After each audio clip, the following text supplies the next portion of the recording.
Ça continue. Ce matin, la Châtre. Fin d'année 1993. Très bonne heure le matin. Très bonne heure, premier nuage, première lueur dans le ciel. La Châtre est belle, là. Dans 1 heure, dans 2 heures, elle aura perdu tout son charme. J'ai peu dormi. Je suis très agité par ce que je fais. Je n'arrive pas à lutter, et après tout, pourquoi le faire? À lutter contre... alors qu'en fait, je lutte pour. Mais à lutter contre ce déferlement qui vient et qui fait que je passe par-dessus des dizaines et des dizaines d'années. Je suis là. Je viens de terminer tel morceau de je ne sais quel pan de ma vie, et un mot, la fin même d'une phrase, rien n'étant prévu, rien n'étant noté, m'entraîne brusquement 30 ans, 40 ans, 50 ans, 60 ans en arrière. Je ne me demande pas du tout comment c'est possible. C'est possible. Je suis ça. Mon dessin est ça. Dans l'impossibilité que je suis, avec le dessin, d'apporter une retouche, d'apporter... Ou si j'apporte une retouche, c'est pas le thème de la retouche qui vient. C'est celui d'amplifier ce que, une fois terminé, 15 jours, 3 semaines après l'avoir rangé, même davantage, je ressors le dessin et il y a un point qui manque. Que quand, disons, la bête était sortie, je n'avais pas vu. J'avais été comme estomaqué, renversé, bousculé. Je l'avais faite vite, très vite. Elle était passée. Et je l'avais rangée, peut-être gêné. Pourquoi? Pourquoi ça? Me demandant toujours, mais comment ça peut venir et me traverser? C'est pas banalement que ça se passe. C'est toujours avec une sorte de cruauté avec laquelle je me bats et on est comme unis. Comme 2 frères jumeaux ou 2 amants infernaux. Je veux déchirer, je veux rentrer, il veut m'empêcher, et ensuite c'est lui qui m'entre. Je défonce, il m'arrache. Quelle bizarre guerre, je ne me livre pas. Plusieurs fois j'ai dit, il y a des enchaînements. Revenu à ces bandes, interrompant un dessin. Le dessin que j'ai interrompu, il l'a été parce que quelque chose vient de se produire, quelque chose s'est produit. À la rentrée, on a montré mes dessins. Je ne peux pas vivre calmement ça. Je reviendrai là-dessus. C'est trop frais, pas tout de suite. N'empêche que, revenu, fatigué, j'ai une période difficile. Une période depuis quelques années. Toujours la même chose. Pas de grande nouveauté. Mal dans le dos, envie de cracher, migraine, de temps en temps fiévreux. Petite gerçure et boutons par-ci, par-là. Chose plus profonde à l'intérieur, j'en suis sûr. Large, ça appuie, ça pousse, ça me tire par le bas. J'ai toujours préféré aller vers le bas. Alors bousculé, comme on peut l'être, comme j'ai pu l'être, je suis revenu et j'ai pris 3 feuilles, préparées depuis longtemps. J'étais heureux. Les sortir, les étendre sur la table.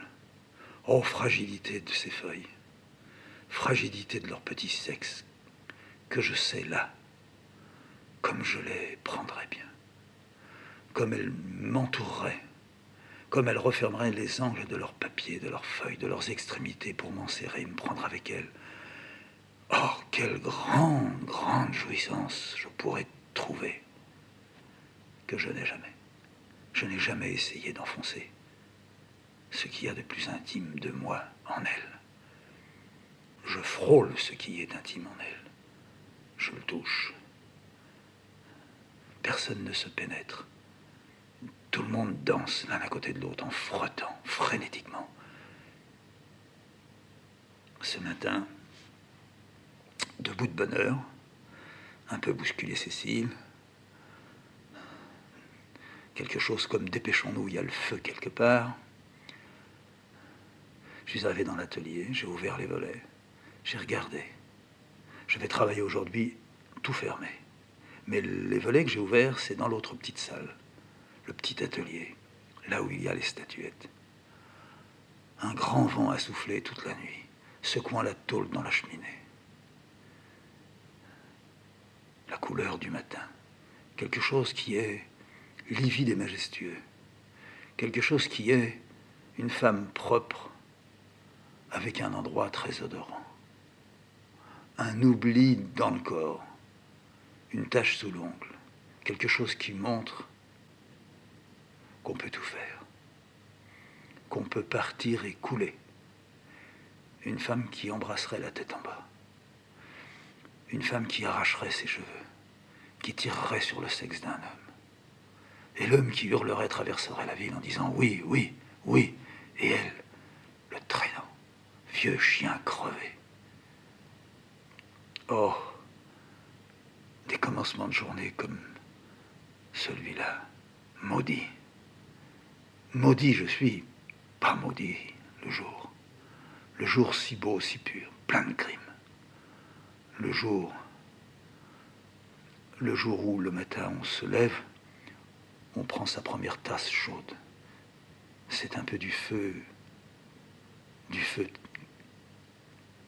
bout de ce monde de l'homme, du feu qui est resté dans les braises, et où se levant, déjà il grille le premier morceau de viande. Moi j'ai bu doucement, Cécile a bu encore plus doucement. De temps en temps, par-dessus son bol, elle me jetait un regard. Je souhaitais surtout qu'elle ne parle pas. J'avais en moi tout ce que je devais faire et que je n'avais pas fait. Hier, je me suis loupé là et là. J'aurais pas dû parler si bas. J'aurais dû, par contre, remuer autre chose. Il va falloir que j'y revienne, mais à force de remonter, de revenir ici, et dès que je reviens ici, d'être tiré vers l'ailleurs, un ailleurs qui est toujours loin, là-bas, là-bas, cette putain d'enfance qui nous colle aux pattes. Oh, belle enfance perdue. Belle première goutte qui coule. Oh, fille, le jour où la douleur est venue, et que pour la première fois tu as vu apparaître la véritable existence de ton sexe. La première fois, une petite tache rosée est apparue, que tu as gardée pour toi, que tu n'as pas voulu dire à ta mère, que tu as cachée profondément à ton père. Oh, ces nuages, ces deux grands nuages qui s'enroulent l'un dans l'autre. Bientôt les premiers crocros vont venir. Déjà une tourterelle est en haut, elle se trompe. Elle a 1 heure d'avance. Elle a plus faim que les autres. Un merle, c'est toujours lui qui annonce le réveil de tout le monde. Curieux, bel animal, bec jaune, un peu haut sur ses griffes. Le corps est toujours splendidement ramassé. Oh merle, une fois qui est mort, mort pris dans un filet pour protéger les fraises, un filet qu'on n'a plus jamais remis. Oh petit merle, toi qui avais rentré ton cou dans la résille du filet, maudit filet là aussi, inventé par les hommes pour vous prendre, pour vous empêcher mais vous prendre aussi, vous punir d'être gourmand et de vouloir venir goûter la fraise fraîche le matin. Oh, quelle douleur dans la poitrine, je ne peux pas avoir. Je me suis réveillé dans la nuit. Il était 00h15. Je me suis levé. J'ai pris ma petite lampe électrique. J'ai contourné le lit. Je suis allé dans le cabinet de toilette, l'un des plus chaleureux endroits des maisons. J'ai laissé couler l'eau, je me suis passé de l'eau sur la figure.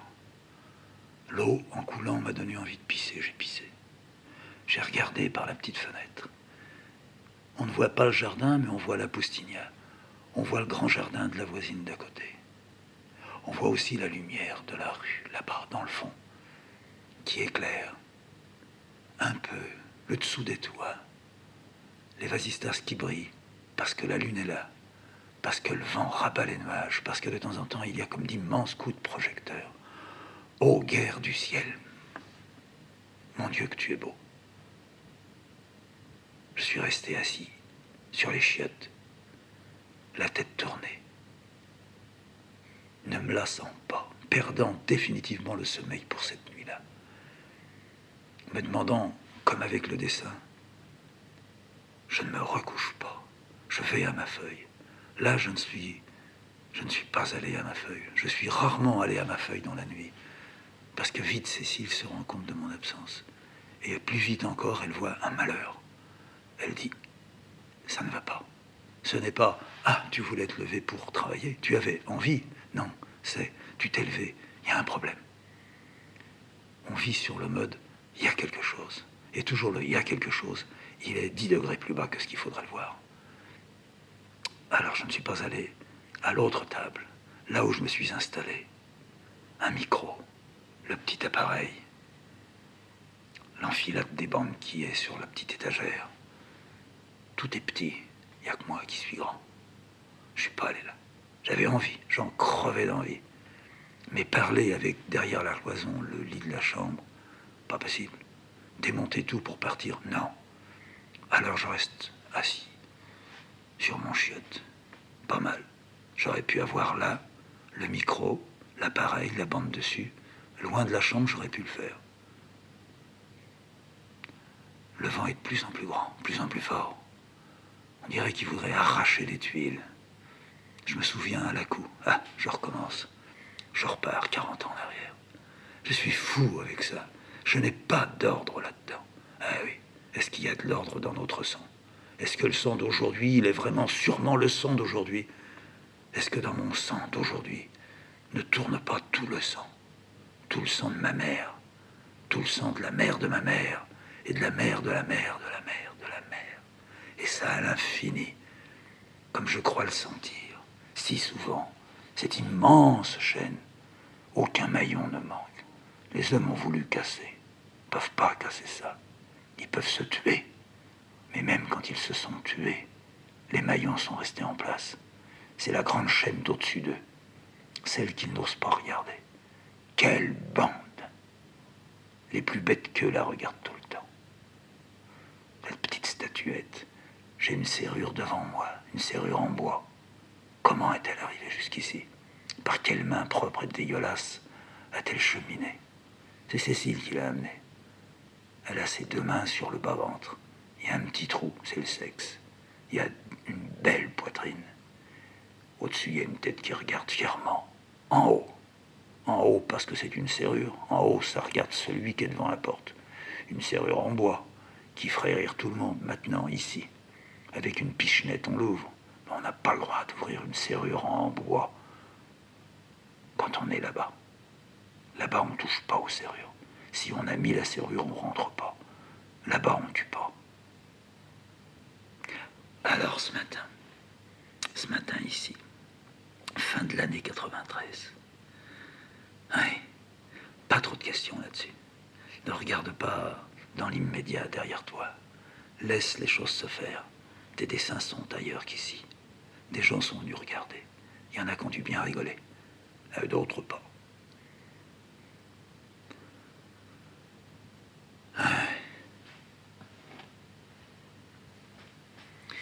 Il m'est pas venu à l'idée encore, non pas de retoucher des bandes, mais de revenir en arrière sur une bande et de l'écouter et de trouver qu'ici, il y aurait eu un.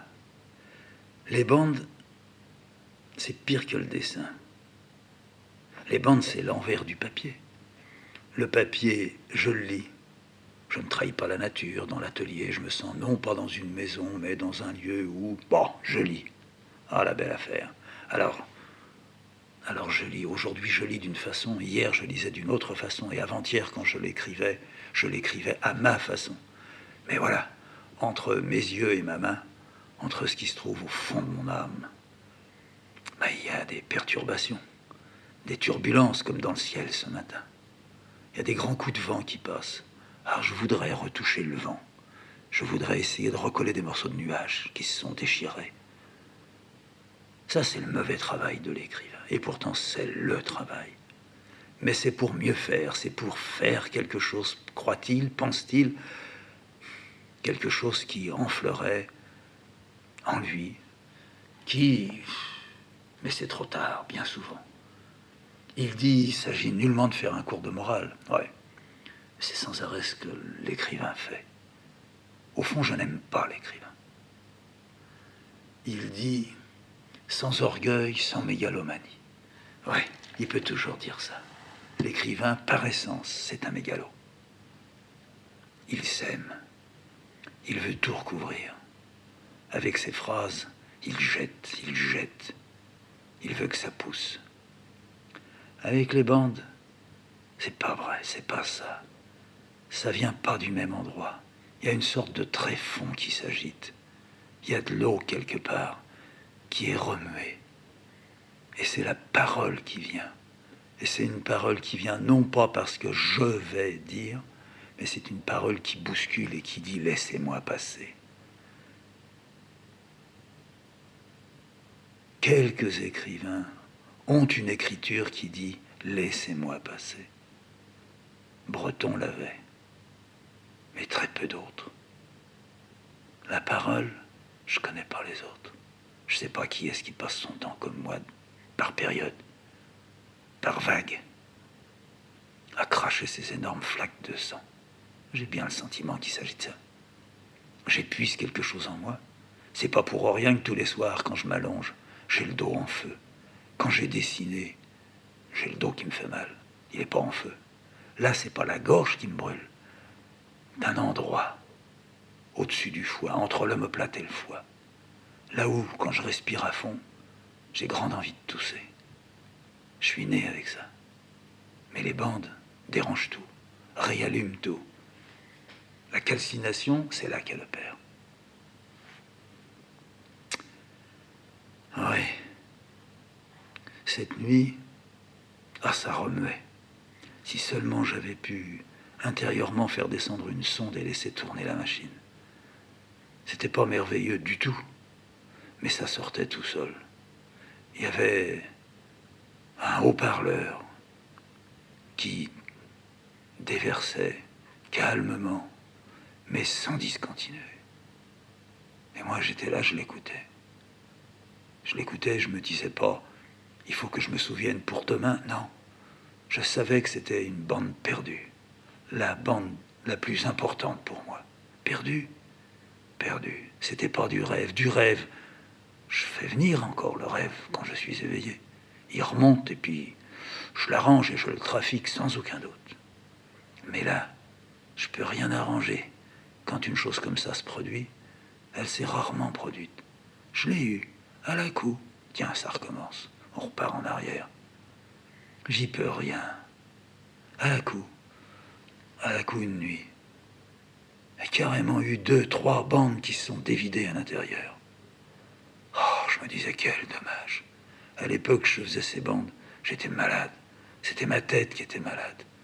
J'en pouvais plus. J'en pouvais plus, mais je suis encore là. Mais j'en pouvais plus. Je me disais, c'est la dernière bande. Après, c'est fini.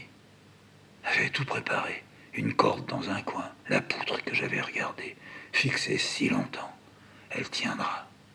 Et puis je m'arrangerai pour que je monte sur un tabouret posé sur un autre tabouret, de manière que, en foutant un coup de pompe dedans, ça me fasse descendre d'un bloc et ça tire un peu comme à Nuremberg pour les nazis. Ouais. Ces 3 bandes, je les ai perdues à jamais. J'ai arrêté. Quand le matin, je me suis levé, j'étais encore sous l'effet de ces saloperies de pilules, médicaments que j'étais obligé de prendre. Ça ne me gênait pas pour parler. Non, ça avait protégé quelque chose malgré tout. Ça empêchait que j'avale le micro, que je m'étouffe et qu'enfin j'aille trouver la meilleure combine pour crever. Le matin, je me suis levé. Dans ce temps-là, c'était quoi? 1966, 65. Oh, ça fait 30 ans. Puis je m'étais dit, je vais dire que cette nuit, il m'est arrivé ça. Alors c'était un journal. J'ai jamais eu envie de tenir un journal. J'ai jamais pu tenir un journal. Ah non, les journaux, c'est souvent presque illisible. J'ai essayé. Quelques-uns, oui. Ah, il faut qu'ils soient vrais. S'ils font un journal en l'écrivant, c'est vraiment tué. On peut pas lire ça. Ils font bien. Le journal, c'est la partie, pas du tout la plus intime. C'est la partie la plus pourrie. C'est pas hier soir dans le lit, il me venait. Non, c'est pas j'ai rencontré un tel, c'est pas j'ai écrit à un tel qui m'a dit que mon texte était beau. Combien de fois on n'a pas lu ça? Je me souviens d'un type que je connaissais qui était à Lyon. Maintenant, c'est soi-disant un grand type, médiocre type. Il avait le culot de mettre dans son journal. J'ai vu Jean Réversy. Et je l'ai connu, moi aussi, Réversy. J'ai vu Jean Réversy. Je lui ai lu quelques pages de mon journal. Et il m'a dit, c'est bien, il faut continuer. Vous avez du talent.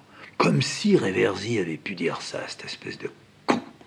Et lui, il l'a imprimé. Il a trouvé même quelqu'un pour qu'on ne lui dise pas, mais ça, on ne met pas, alors. Vous vous prenez pour qui? Et même quel que soit l'auteur que vous choisissez, ne choisissez pas d'auteur. Ne vous choisissez même pas vous-même. Foutez-vous le coup et ouvrez. Et ce qui sort, mettez-le. C'est ça qu'on attend de vous. Mais non, on n'attend plus ça de vous. On n'attend plus ça de personne. On attend la mièvrerie. Je vais vous dire, j'ai mal au cul. Voilà, c'est ça. J'ai souffert. J'étais avec une femme, je l'ai jamais aimée, j'ai supporté. Ouais, c'est ça. C'est d'une pauvreté. Alors ils disent justement, c'est la pauvreté que je veux dire. C'est le rien qu'il faut avouer. Ah oui, c'est tout à fait ça. Pauvre époque. Là. Pauvres gens nés dans une pauvre époque. Il n'y a pas assez de crimes. Alors je m'étais levé, c'est ça, à la cour. Puis je m'en fous, on va pas reparler de la cour. Allez, on tourne la page. Ce matin, je me suis levé et je me suis dit à peu près ce que je m'étais dit en me levant de la cour. Quelle merde cette nuit d'avoir eu la bande qui tournait. C'est ce qui arrive. Il m'arrive même de faire un dessin dans ma nuit, de pas me lever, mais de le faire. Mais vraiment de le faire, comme je ne fais jamais un dessin. Non pas je fais sortir les petites choses, ou je les aide, je vais les chercher là-bas dans le fond, ça me demande un mal fou. Non, la nuit, éveillé, dans le noir, sur le coup d'1 heure ou 2 heures du matin, quand la nuit est vraiment très creuse, quand on descend vraiment très bas, alors là, voici qu'un dessin arrive. C'est une merveille. Impossible le lendemain de se dire, je m'en souviens, je vais recommencer. Ça serait épouvantable. La honte, la lâcheté. Puis de toute façon, c'est déjà oublié. Et puis la mémoire est venue, puis elle a tout encrassé déjà. Mais alors ce matin, je me suis pas dit, j'aurais peut-être. Non, laissons tomber. Regardons les nuages.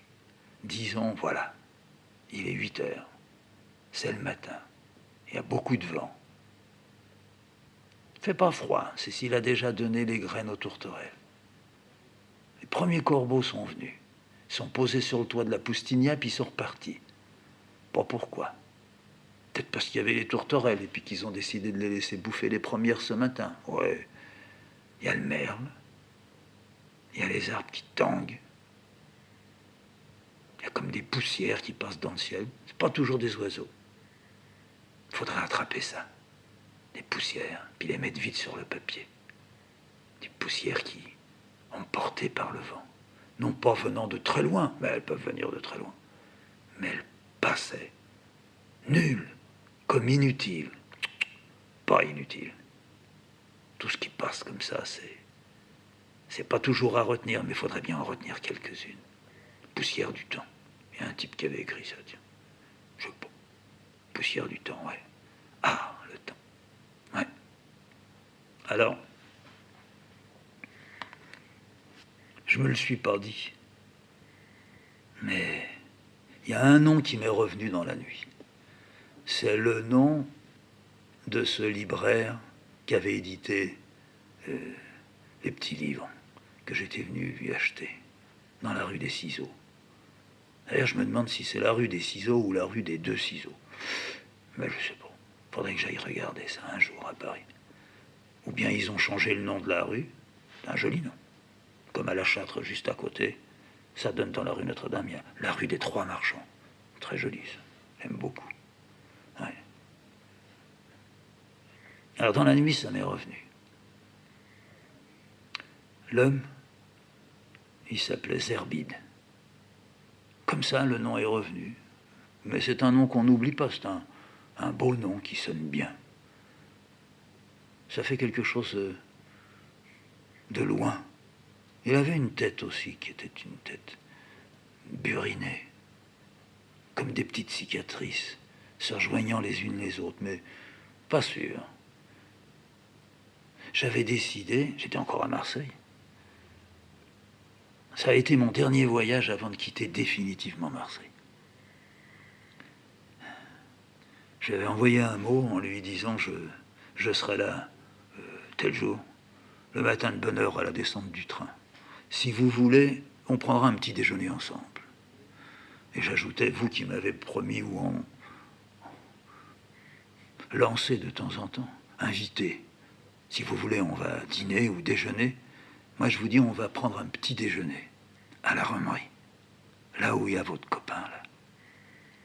Ah, je suis venu. J'ai déjà pris un petit café en descendant la gare de Lyon. J'ai attendu 9 heures. Et puis, je suis allé rejoindre le pont d'Austerlitz parce que c'est plus pratique, parce que je descends à Mabillon. C'est direct, Austerlitz, Mabillon. Et puis Mabillon, ça pourrait faire aussi Auteuil. C'est bon. C'est chez moi. Pas Auteuil, après Auteuil, Boulogne. Alors, me voilà sur le pont d'Austerlitz. Et que je regarde la Seine encore un coup. J'ai toujours aimé. Elle, on le disait, elle. Jamais à la maison on disait la Seine. Mon père, il disait, je suis revenu par elle. Ça veut dire qu'il était revenu par les quais. Et puis ma mère, quand elle menaçait de se foutre dans la Seine, elle disait, je vais me jeter dans elle. Oui, dans elle. C'était à la fois elle, l'autre, la lointaine, mais c'était aussi elle, la famille. Oui. C'est aussi quelque chose, on ne parlait pas tellement des prénoms. Il y avait, mais il fallait vraiment être très proche pour dire le prénom. Sinon, c'était lui ou elle. Lui de la rue d'Aguesseau, lui de la rue Billancourt, elle des Abondances, la rue des Abondances, c'était juste à côté. Et puis il y avait eux de la rue du Port, eux, c'était toute une famille, des chiens. T'es toujours en train de nous demander du fric. Mais ils en avaient, surtout que le bonhomme, il jouait aux courses, et il gagnait. Il avait, paraît-il, des martingales. Alors on disait, eux, ils sont encore venus. Au pont d'Austerlitz, quand je l'ai eu traversé, en face, il y a le jardin des plantes, là. Alors je suis passé du côté du jardin. Il y avait encore plus loin le marché au vin. Il y avait déjà les bêtes dehors. Je suis resté longtemps derrière les grilles. J'étais pas rentré dans le jardin des plantes. Mais on en voit une partie. On voit même le pavillon des lions. On voit pas les lions. Puis il y avait un loup. Ça a une allure.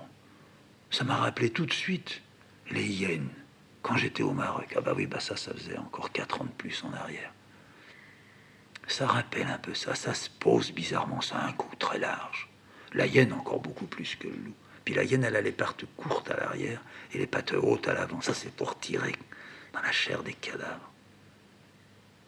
Le loup, non, le loup, c'est vraiment, il prend son temps en s'appuyant et puis il mâche. Puis il mange quelque chose qui est tendre, il mange du vivant, le loup, ou ce qui vient d'être juste tué. Le loup. Ah, je suis resté, pas admiratif, mais songeur, et a fini par tourner la tête. Il sentait que quelqu'un le regardait. Il aime pas les hommes, il a raison. Je l'ai vu, dans les yeux. On était loin, mais on pouvait voir les yeux. Puis quand on se met à fixer quelque chose qui est loin, on a l'impression qu'il se rapproche de vous. Le regard du loup s'est rapproché de mon regard. On n'était pas tellement séparés. Il n'y avait plus que quelques mètres. Je pensais à rien. Je ne murmurais rien. Puis lui, petit à petit, j'ai vu, il a ouvert la gueule comme ça. Puis après, il l'a refermé. Puis il a tourné la tête.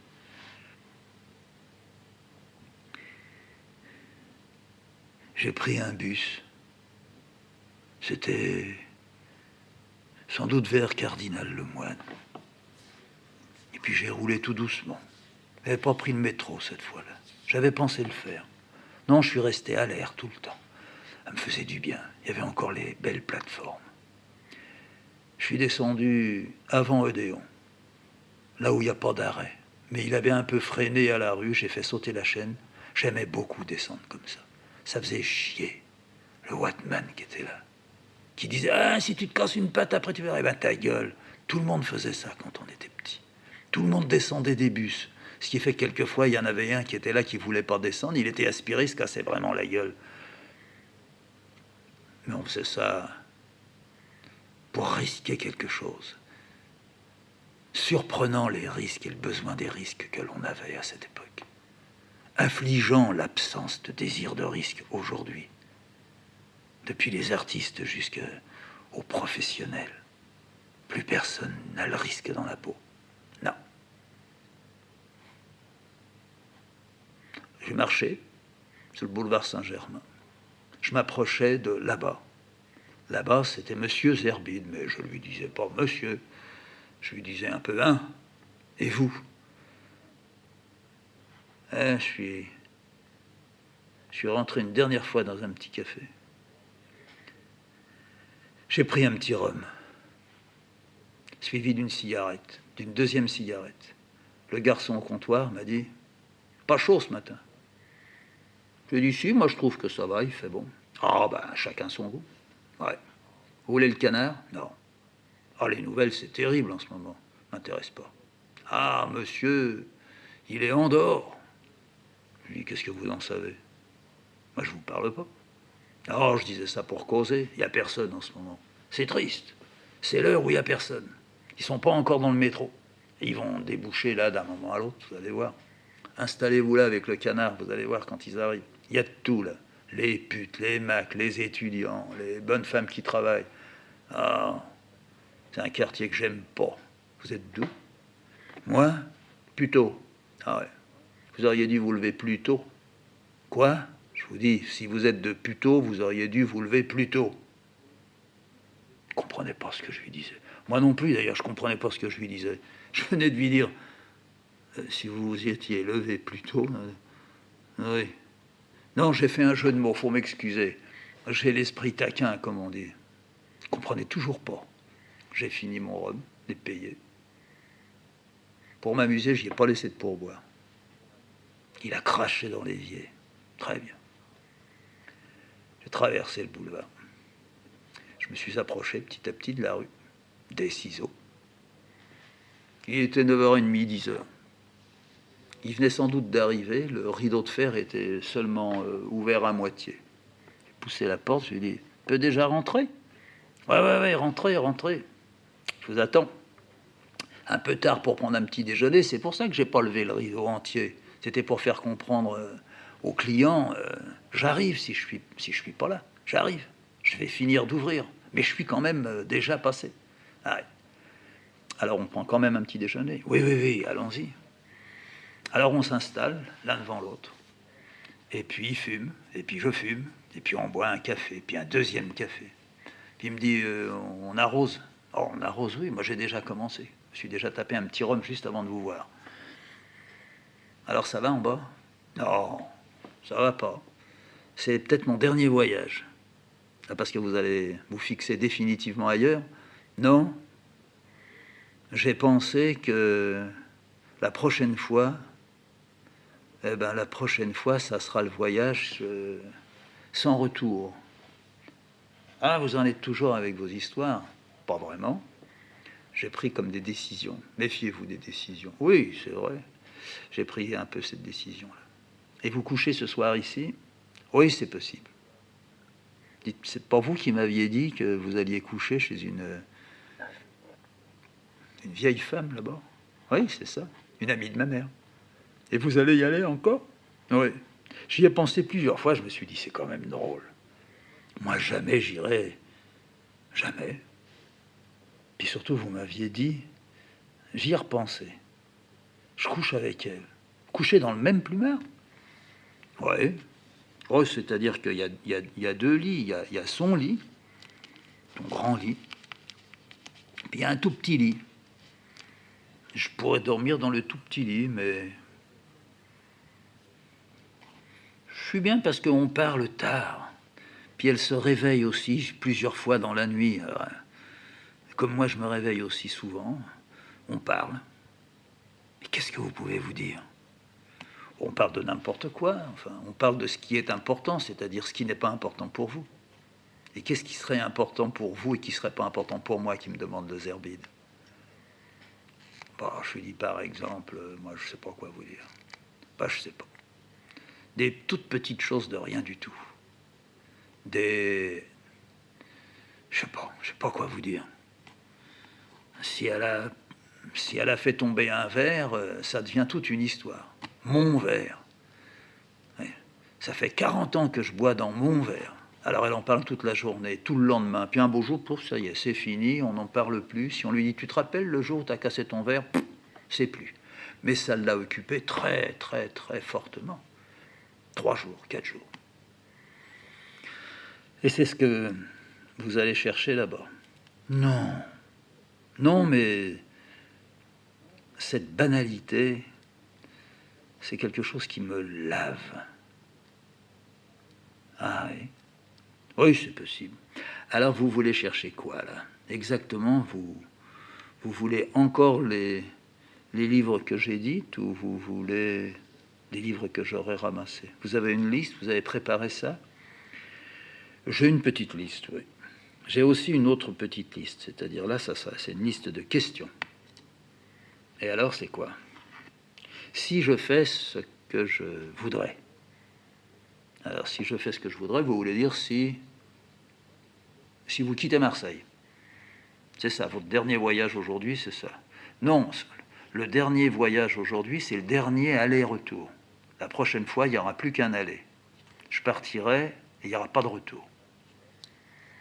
D'accord. Alors, la liste. Alors, l'autre liste, c'est une liste à moi. Oui. Et vous voulez des livres pour vous? Non, c'est des livres à moi que j'aurai à vendre le jour où je partirai sans billet de retour. Ça va? Oui, je comprends. C'est-à-dire que vous allez partir de Marseille avec des caisses. Oh non, pas des caisses. Avec 2 ou 3 valises. Au pire, une toute petite malle. Et il y aura des livres dedans et vous allez avoir besoin de les vendre. Voilà, c'est exact. Et qu'est-ce que ça serait comme livre? Ben voilà, j'ai ma liste. Faites-moi voir votre liste. Je lui sors ma liste. Ah, une liste qui était parfaitement bien dressée. Il jette un œil, il avait un crayon comme ça, puis il cochait. Il cochait de temps en temps. À d'autres moments, il faisait une sorte de petit rond. Et puis après, un petit signe comme le moins.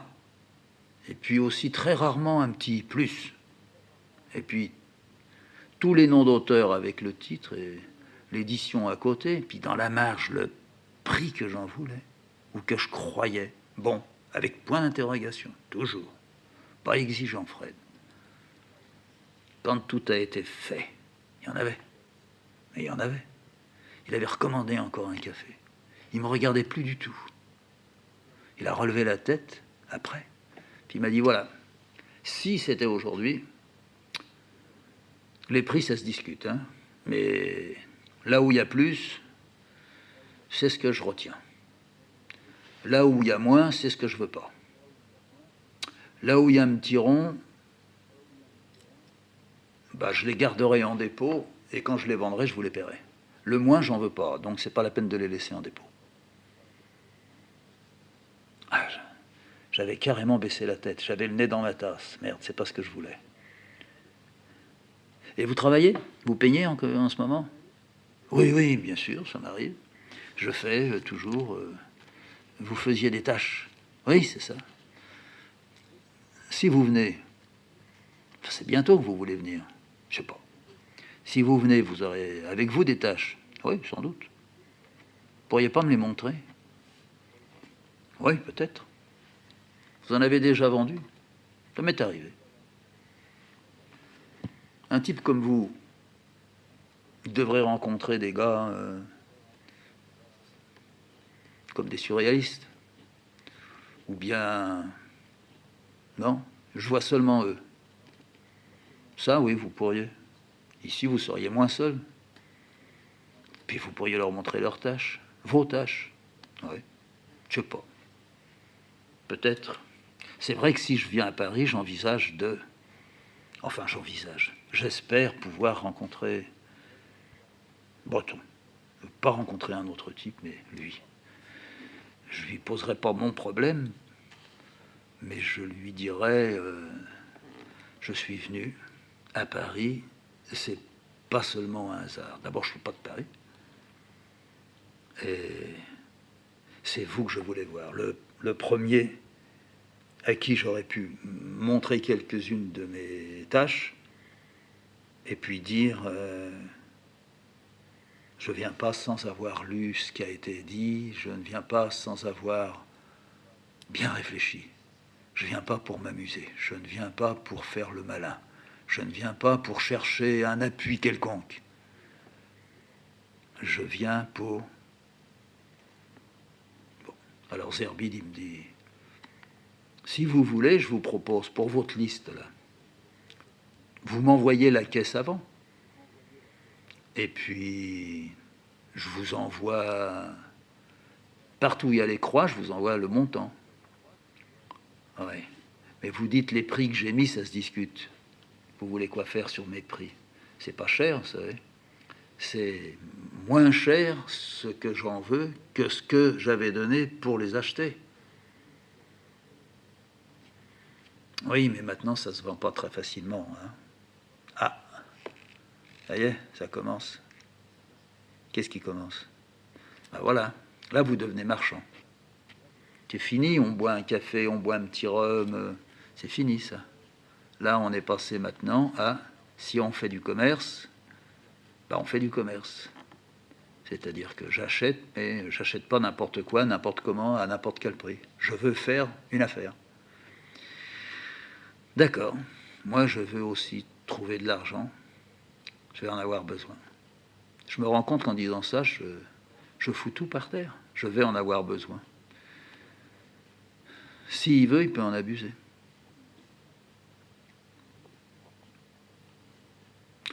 Au bout d'un moment, je lui dis, je reprends ma liste. Hein. Je viendrai vous voir si je fais ce que j'ai dit. Sinon, ben, il me dit, écoutez, moi je ne vous laisserai pas tomber, je vous rachèterai si vraiment vous avez besoin. Même là où j'ai fait le petit signe rond, on verra, en dépôt, même là j'en achèterai quelques-uns, peut-être 2 ou 3, j'ai peut-être été un peu rapide comme ça. Et puis quand vous serez là, si vous voulez, je vous ferai rencontrer 2 ou 3 autres artistes. Non, ça je vous remercie, je lui dis. J'ai surtout pas envie de rencontrer des artistes. Vous m'amusez, hein? Vous venez de Marseille comme ça, là. Un jour vous allez débarquer ici. Oui, mais je suis pas de Marseille du tout. Bon, mais enfin, vous venez, vous n'êtes pas à Paris, vous ne connaissez personne. Vous n'avez pas ce qu'on appelle des amis parisiens. Aucun. Et vous, voilà, vous arrivez, vous dites, non, je suis artiste, mais... Non, j'ai pas dit je suis artiste. Pas du tout. Je vous ai dit une fois, j'ai rien à voir avec les artistes. En tous les cas, avec certains artistes. Avec la majorité des artistes. La majorité des artistes, ils m'emmerdent. Alors Zerbid, il me dit, comment pouvez-vous dire ça, étant donné que à Marseille, il n'y a pas beaucoup d'artistes. et que nécessairement vous les voyez pas. Alors comment les artistes vous emmerdent? Eux, les artistes, c'est à travers ce que je vois qu'on a pu publier sur eux ou qu'on a pu reproduire. Là, il commence à y avoir des livres d'art maintenant. C'est misérable, hein, c'est misérable. Tout ce qu'on a pu faire et en être encore là où ils en sont. Un bluff, un mensonge. Se payer des mots et se payer aussi de la couleur, comme d'autres se payent justement des mots. Il y a quelque chose d'affligeant, vous ne trouvez pas? Oui. Zerbide, il dit oui. Il ajoute, c'est ceux qu'il ne faut pas regarder. Mais il y en a d'autres qui ne sont pas du tout comme ça. Si vous venez là, si je vous ai rencontré un petit groupe, il y a un petit groupe qui est bien. Vous ne connaissez pas du tout. Camille Brienne, ça vous dit quelque chose? Non. Ben c'est bien.